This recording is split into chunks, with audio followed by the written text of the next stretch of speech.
আপনারা কি টিভিতে মুখ দেখানোর জন্য রাস্তায় গোটা রাত কাটিয়েছেন? আপনারা টিভিতে মুখ দেখানোর জন্য হচ্ছেন, অনশন করছেন আজকে? ফিরাদ বাবুকে এইটাই বলতে চাই, তার মানে ফিরাদ বাবু এখনো মনে করেন যে এই বাংলায় শিক্ষা নিয়ে কোনো দুর্নীতি হয়নি। তার মানে ফিরাদ বাবু মনে করেন যে এই রাজ্যের পুলিশ যে দাবাং পুলিশ, সেইটা টিভিতে দেখানোর জন্য উনি বোধহয় পুলিশ দিকে দিয়ে শিক্ষক দিকে লাথি মারিয়েছিলেন। এইটা দেখানোর জন্যই কি পুলিশ লাথি মেরেছিল শিক্ষক দিকে, যাকে শিক্ষা গুরু বলা হয়? ফিরাদ বাবুকে এই প্রশ্ন আমার রইল যে ফিরাদ বাবু এখনো কি মনে করেন যে প্রাক্তন শিক্ষামন্ত্রী কোনো দুর্নীতি করেননি? না না, এই যে তোমাদের যে মিরর ইমেজ এইটা দিয়ে দিলেই তো প্রমাণ হয়ে যাবে। আমি এক সেকেন্ড আমি মৌসুমীর কাছে একবার যাব। মৌসুমী, আপনি টিভিতে মুখ দেখানোর জন্য রাস্তায় বসে রয়েছেন, পুলিশের মার খাচ্ছেন? একদমই না। আমরা এসএসসির কাছে শুধুমাত্র একটাই দাবি করছি, সেটা হচ্ছে মিরর ইমেজ বার করতে। আমাদের যে ওএমআর শিটস, তার যে মিরর ইমেজ এসএসসির ওয়েবসাইটে পাবলিশ করতে। আমরা শুধু নিজেদের খাতাটা দেখতে চাই, ব্যাস। বেশ, আমি বিক্রমের কাছে যাওয়ার আগে আমি অনির্বাণের কাছে যাবো। অনির্বাণ বাবু, যে কথা ফিরহাদ হাকিম বলেছেন, এদের একটাই দাবি, মিরর ইমেজ পাবলিশ করা হোক, এদের যোগ্য যারা অযোগ্য সেটা ভাগ করে প্রকাশ করা হোক। কিছুতেই এসএসসি সেটা করবে না। মমতা বন্দ্যোপাধ্যায় বলছেন পাশে আছি, তার পুলিশ লাথি মারছে, বুটের বাড়ি মারছে তার একজন শিক্ষকের, এবং তারপর ফিরহাদ হাকিম বলছেন এরা সব টিভিতে মুখ দেখাতে এসেছে। বলুন। না, পুলিশের যে লাথি মেরেছে বা ইত্যাদি আমি তাকে সমর্থন করি না। কলকাতা পুলিশের সিপি মনোজ বর্মা তিনিও নিজেও বলেছেন যে কাজটি উচিত হয়নি, এবং একই সাথে আমি মনে করি কলকাতা পুলিশের তরফ থেকে যে ভিডিও প্রকাশ করা হয়েছে সেখানে কিছু দুষ্কৃতী শিক্ষকদের মধ্যে সেদিন মিশে গিয়ে পুলিশ কর্মী যারা উর্দিতে ছিলেন তাদেরকে টানা হ্যাঁচড়া ধাক্কাধাক্কি করেছিলেন। আমি আশা করব যে আন্দোলনরত প্রকৃত শিক্ষক যারা, তারা এই দুষ্কৃতীদের চিহ্নিত করে আইনের আদালতের কাছে বা পুলিশের কাছে তুলে দেবেন। কারণ যারা, আপনি যদি ভিডিওটা একতরফা দেখান তাহলে শুধু এটা দেখাবেন কোন দুষ্কৃতীদের। কলকাতা পুলিশের ফেসবুক পেজে যে ভিডিও প্রকাশিত হয়েছে, ফেসবুক পেজের ভিডিও, ওই ভিডিওটার নিচে আপনি কমেন্ট পড়েছেন সাধারণ মানুষের কমেন্ট? তাতে কোনো দুষ্কৃতী ছিল না অনির্বাণদা, সবাই শিক্ষক ছিলেন। আচ্ছা, উনি বলেন কারা দুষ্কৃতী? আমি শুনি, আমার পাশেই তো দুজন দুষ্কৃতী বসে আছেন, তাই তো? এদের দুষ্কৃতী দেখে মনে হয় দুষ্কৃতী বসে আছেন। আমি একবার মৌসুমীর মুখটা দেখাতে বলবো। অনির্বাণ বাবু বলছেন এরা দুষ্কৃতী ছিলেন, এই দুষ্কৃতী গেছিল ওখানে ভাঙচুর চালাতে। দুষ্কৃতী ছিলেন আমি বলেছি। কারা দুষ্কৃতী ছিল অনির্বাণ বাবু? দেখুন আমার ধারণা ওনারা যখন পুনর্বহাল হবেন সেখানে আপনাকেও ভর্তি করে যাতে নেওয়া হয়। আপনার একদম নার্সারি থেকে একটু স্কুলিং দরকার। কারণ আমি স্পষ্ট ভাষায় বলেছিলাম যারা প্রকৃত শিক্ষক তারা পুলিশের সাথে যে আচরণ সেখানে কিছু ব্যক্তি করেছে তারা হতে পারেন না, তারা দুষ্কৃতী। যারা ওটা করেছেন, যারা আন্দোলনরত শিক্ষক, তাদের মধ্যে আমি একবার জিজ্ঞেস করি, এনারা তো ছিলেন, আপনি ছিলেন না, আপনারা কোথাও দেখেছেন ওখানে কোনো দুষ্কৃতী আগুন জ্বালানোর চেষ্টা করেছিল? আপনার চোখে পড়েছে? আপনি তো ছিলেন ওখানে, লাঠির বাড়ি খেয়েছেন। কোনো ওখানে দুষ্কৃতী ছিল না। এবং সবথেকে হাস্যকর ব্যাপার যে ওনারও কি নার্সারিতে যাওয়া প্রয়োজন অনির্বাণ বাবু? এবার তাকিয়ে বলুন ওনার দিকে। এনারও নার্সারিতে যাওয়া প্রয়োজন? আমরা সবাই মিলে নার্সারিতে যাই অনির্বাণ বাবু। প্রথমে আমরা অযোগ্য হলাম, আজকে অনির্বাণ দা যে কথা বললেন এবারে দুষ্কৃতী।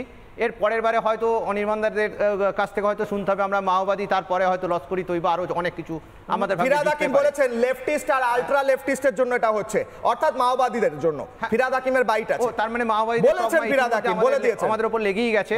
তো সুতরাং এরপরে হয়তো আমাদের বিরুদ্ধে হয়তো আরও যদি কোনো আইন থাকে, আমি অনির্বাবুকে বলবো যে আপনারা লাগু করে সমস্ত শিক্ষক মশাইদিকে এবার জেলে ভরে দিন, তাহলে হয়তো পশ্চিমবঙ্গ ভালো থাকবে। আপনার কাছে আমার একটা ছোট্ট প্রশ্ন আছে, পেট্রোল এনে আগুন লাগিয়ে দাও বা একজন উর্দিধারী পুলিশ কর্মীকে একা পেয়ে তাকে ধাক্কাধাক্কি টানাহেঁচড়া যারা করছিলেন তারা কি আপনাদেরই অংশ? তারা কি শিক্ষক? এই ভিডিওটা যেটা কলকাতা পুলিশের তরফ থেকে দেওয়া হয়েছে, সেই ভিডিও প্রথম দিন দেওয়া হয়েছিল মিউট করে। প্রথম দ্বিতীয় আমি বলছি কলকাতা পুলিশের, আমি এখানে বসে বলছি কলকাতা পুলিশ কি করেছে। প্রথম দিন মিউট করে একটি ভিডিও দিলেন, সেখানে গোটা, আমি প্রশ্ন করছি, আমি প্রশ্ন করতে পারি, আমি ওখানে ছিলাম না, আমি প্রশ্ন করতে পারি কলকাতা পুলিশের ইন্টেনশন নিয়ে। কলকাতা পুলিশ একটা ভিডিও মিউট করে দেবে, তারপর সেখানে পাবলিক ব্যাকল্যাশ হবে, পাবলিক বলবে আপনারা মিথ্যাচার করছেন। পাবলিক বলছে, আমি বলছি না, যান এক্ষুনি, যান ওখানে দেখুন কত হাজার কমেন্ট পড়েছে, প্রত্যেকে মাওবাদী, প্রত্যেকে দুষ্কৃতী। এবার কলকাতা পুলিশ বলছে, এবার দ্বিতীয় কথা, ওখানে যদি দুষ্কৃতী থাকে, এবার অনির্বাণ বাবু আমি আপনার লজিক মেনে নিলাম, তাহলে দুষ্কৃতী ছিল ওখানে, মেনে নিলাম অনির্বাণ বাবুর বক্তব্য। তাহলে যারা দুষ্কৃতী নয় তাদেরকে লাথি মারা, এখানে দুজন ছিলেন কালকে লাথি দিয়েছেন, তারা দুষ্কৃতী নয়। কেন দুষ্কৃতী? কেন বলুন? আপনাদের মধ্যে চেল্লান ক্লাব করে, দুষ্কৃতী ধরা পড়েছে, অ্যারেস্ট হয়েছে, হয়ে যাক, হ্যাঁ চিল্লিয়ে নিলাম, তারপর বলছি চিল্লা না, একটু চিল্লিয়ে না না চিল্লাবো তো বটেই, আরো জোরে চেঁচাবো অনির্বাণ বাবু। শিক্ষকদের দুষ্কৃতি বললে, শিক্ষকদের অধিকার হরণ করলে, শিক্ষকরা টিভিতে মুখ দেখাচ্ছে বললে কবে বার করবেন বলুন? বলুন অনির্বাণ বাবু। কোন অপরাধীকে বাঁচানোর জন্য সব হচ্ছে? আমি বিক্রমের কাছে এখনো বলেন, অনির্বাণ বাবু শেষ করুন। হ্যাঁ, তো সেখানে বিষয় হচ্ছে কসবার ডিআই অফিসে শুধুমাত্র শিক্ষকরা আন্দোলন করছিলেন সেটা সম্ভবত নয়, সেখানে যারা ঢুকে সেখানে তৃণমূল দুষ্কৃতী ঢুকে পড়েছিল। মানে আপনিও মেনে নিচ্ছেন যে দুষ্কৃতী ছিল, তাহলে আপনারা আইডেন্টিফাই করে দেবেন। যারা পুলিশকে বলে আপনি তাহলে শিক্ষকদের সঙ্গে কথা বলে আইডেন্টিফাই করে দেবেন। এক সেকেন্ড, যারা এই দুজন শিক্ষক এখানে বসে আছেন তাদের সঙ্গে আলোচনা করে আইডেন্টিফাই করে দেবেন। আপনি আমার কথাটা মেনে নিলেন, আপনি আমার কথাটা মেনে নিলেন। শঙ্কুদেব পণ্ডা আমার কথাটা কিন্তু মেনে নিল। এখানে উপস্থিত শিক্ষক মহাশয়, আচ্ছা এক মিনিট, আমি একবার বিক্রমের কাছে যাব, এখন পর্যন্ত একবারও বলেনি প্রত্যেকের। হ্যাঁ শেষ করুন। উপস্থিত শিক্ষক মহাশয় যদি বিজেপি না হয়ে থাকে তাহলে শঙ্কুদেব বাবুর সঙ্গে কথা বলে ওই দুষ্কৃতীদের আইডেন্টিফাই করতে সাহায্য করবেন। আপনি একই কথা বলেছেন, আপনি একই কথা বলেছেন। এক সেকেন্ড, এনারা বিজেপি নয় অনির্বাণ বাবু, এক সেকেন্ড শঙ্কুদেব, এক সেকেন্ড, এনারা বিজেপি নয়, এনারা আলট্রা লেফটিস্ট বলেছেন ফিরহাদ হাকিম। এনারা বিজেপি না মাওবাদী? শঙ্কুদা বিজেপি না মাওবাদী? বিজেপি না মাওবাদী? দেখুন অনির্বাণ দাকে বলতে হচ্ছে, কিন্তু আমি উনি বলছি বলছেন বিজেপি, ফিরহাদ হাকিম বলছেন মাওবাদী। এক সেকেন্ড, বাংলার কোন শুভবুদ্ধি সম্পন্ন মানুষ এটা কোনোভাবে মেনে নেবেন না যে একজন মাননীয় শিক্ষক মহাশয়কে বুটের লাথি দিয়ে মারবেন একজন পুলিশ। একদম ঠিক বলেছেন, এটা অন্যায় হয়েছে। একই সঙ্গে এটাও মেনে নেবেন না যে কোন শিক্ষকদের ভিডিও চলছে, এরা দুষ্কৃতিকারী পুলিশকে বাংলার কোন মানুষ মানবে না। আমি বিক্রমের কাছে যাব, আমি আসি। বিক্রম বাবু, আমার প্রশ্ন হচ্ছে, আজকে মমতা বন্দ্যোপাধ্যায় নামে একটি আইনি নোটিশ গিয়েছে, আইনি নোটিশে আদালতের অবমাননার কথা বলা হচ্ছে। মমতা বন্দ্যোপাধ্যায় বলেছিলেন যে আমি এই সুপ্রিম কোর্টের বিভিন্ন এ প্ল্যান বি, প্ল্যান সি ইত্যাদি ডি ইত্যাদি কথা বলেছিলেন। আমি আইনি ভাষায় জানতে চাই, মমতা বন্দ্যোপাধ্যায় বলছেন পাশে আছি, মমতা বন্দ্যোপাধ্যায়ের পুলিশ পেটাচ্ছেন এদের ধরে। মমতা বন্দ্যোপাধ্যায় বলছেন পাশে আছি, মমতা বন্দ্যোপাধ্যায়ের মন্ত্রী বলছেন যে এরা হচ্ছে টিভিতে মুখ দেখাতে এসেছে, এরা মাওবাদী বা আলট্রা লেফটিস্ট। এখানে অনির্বাণ বাবু বলছেন এরা বিজেপি কিংবা দুষ্কৃতী। আমার কথা হচ্ছে আদালতের অবমাননার নোটিশের পরের পদক্ষেপ কি হতে চলেছে, কি হবে? যারা করছেন এই পদক্ষেপ নিচ্ছেন তাদের পরের স্টেপ কি বলুন? তারা হয়তো কোনো পিটিশন করে কোর্টকে এটা জানাবেন, তবে আমি যেটা বলতে পারি, মমতা বন্দ্যোপাধ্যায় যেটা পাবলিকলি বলছেন সেগুলোর সাথে বাস্তবে কোনো সম্পর্ক নেই। উনি পাবলিককে বেসিক্যালি ভাওতা দিচ্ছেন, অ্যাবসলিউটলি পুরো ভুলভাল কথা বলছেন যেগুলোর কোনো বেসিস নেই। সুপ্রিম কোর্ট আজকে যখন রায় দিয়ে দিয়েছে, সেই রায়ে বলে দিয়েছে termination from service, all appointments are void, সেইখানে আর কিছু হয় না। তার পরবর্তীকালে যদি রিভিউ বা রিকলিং বা এই ধরনের যে পিটিশনগুলোর কথা উঠছে সেগুলো ডেফিনেটলি হতে পারে সুপ্রিম কোর্টে, কিন্তু মূল যে জায়গাটা, সিঙ্গেল বেঞ্চ থেকে সুপ্রিম কোর্ট পর্যন্ত রাজ্য সরকারের তরফ থেকে কোনো জেনুইন লিস্ট প্রকাশ করা হয়নি বা সুপ্রিম কোর্টকে দেওয়া হয়নি। যে এই সার্ভিস জুরিসপ্রুডেন্সের থিওরিটা উল্টো, ক্রিমিনাল লয়ের মতো থিওরি হতে পারে না। ক্রিমিনাল লয়ের থিওরি হলো ইনোসেন্ট যাতে সাজা না পায়, অপরাধী ছাড়া পেয়ে গেল। সার্ভিস জুরিসপ্রুডেন্সের থিওরিটাই উল্টো।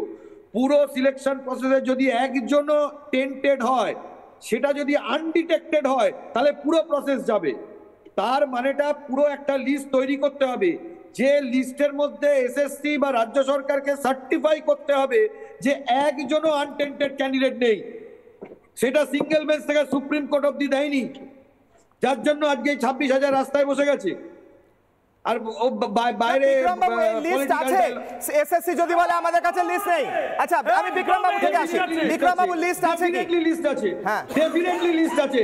ইচ্ছাকৃতভাবে কেন দিচ্ছে না? সুপ্রিম কোর্টের প্যারাগ্রাফ 42 সুপ্রিম কোর্টের জাজমেন্টে সুপ্রিম কোর্ট স্পেসিফিক বলেছে যে এটা কভার আপ করা হয়েছে, এটাকে ধামাচাপা দেওয়া হয়েছে।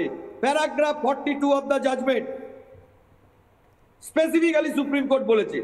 বাজারি কথাবার্তা, পলিটিক্যাল কথাবার্তা, নেতাজি ইঞ্জরে যা খুশি বলে দেওয়া যায়, কিন্তু এদের ভাগ্যের জন্য এদের এই বিপদের মধ্যে পড়তে হতো না। স্পেসিফিক্যালি আজকে রাজ্য সরকার এবং স্কুল সার্ভিস কমিশনের তরফ থেকে কলকাতা হাইকোর্টে স্পেসিফিক সাবমিশন করা হয়েছে যে ইললিগ্যালিটি কত হয়েছে আমরা জানি না। এই যদি সাবমিশন করা হয় ভারতবর্ষের কোন কোর্টে, আমি একজন আইনের ছাত্র হিসেবে জিজ্ঞেস করছি, আমি বলছি যে কোন কোর্টে এই প্যানেলটাকে বাঁচাবে? কিন্তু লিস্ট দিচ্ছে না কেন বিক্রম বাবু? কি সমস্যা আছে লিস্টে? আমি তো বুঝতে পারছি না। সুপ্রিম কোর্টের অবজারভেশনে সুপ্রিম কোর্টের observation paragraph 42 of the judgement অনুযায়ী এটা রাজ্য সরকার বিশেষ কোনো কারণে ধামাচাপা দিয়ে রেখেছে। আরে কি বিশেষ কারণে? আমি আপনাদের কাছে দ্রুত যাব, আমার কাছে সময় কম। বিক্রম বাবু আসি। হ্যাঁ বলুন। যে বাকি অযোগ্যরা আছে তাদের কাছ থেকে মাল নিয়েছে তৃণমূল, এখন তাদের কাছে মাল ফেরত দিতে হবে। তারপর যে অপরাধীরা ঘুরে বেড়াচ্ছে তৃণমূলের অর্ধেক এমএলএ, যাদের রেফারেন্স সব হয়েছে যে 9টা পয়েন্টের উপর ভিত্তি করে বেআইনি রিক্রুটমেন্ট হয়েছে, তাদেরকে ধরতে হবে, সেগুলো মেনে নিতে হবে। তো এই 26,000কে বাঁচাতে গেলে সেগুলোকে বাঁচানো যাবে না, এই সিদ্ধান্ত নিতে হবে। তো অনির্বাণ বাবু, লিস্ট রয়েছে 100% রয়েছে বলছেন আইনজীবী, লিস্ট থাকলে কেন দেওয়া হচ্ছে না, কি ধামা চাপা দেওয়ার চেষ্টা চলছে বলুন। 10 নানা ধরনের কন্টেন্ট দেখার জন্য লাইক করুন, শেয়ার করুন আমাদের ফেসবুক পেজ, সাবস্ক্রাইব করুন আমাদের ইউটিউব চ্যানেল। পাশাপাশি অন্যান্য ব্রেকিং নিউজের জন্য অবশ্যই চোখ রাখুন রিপাবলিক বাংলায়।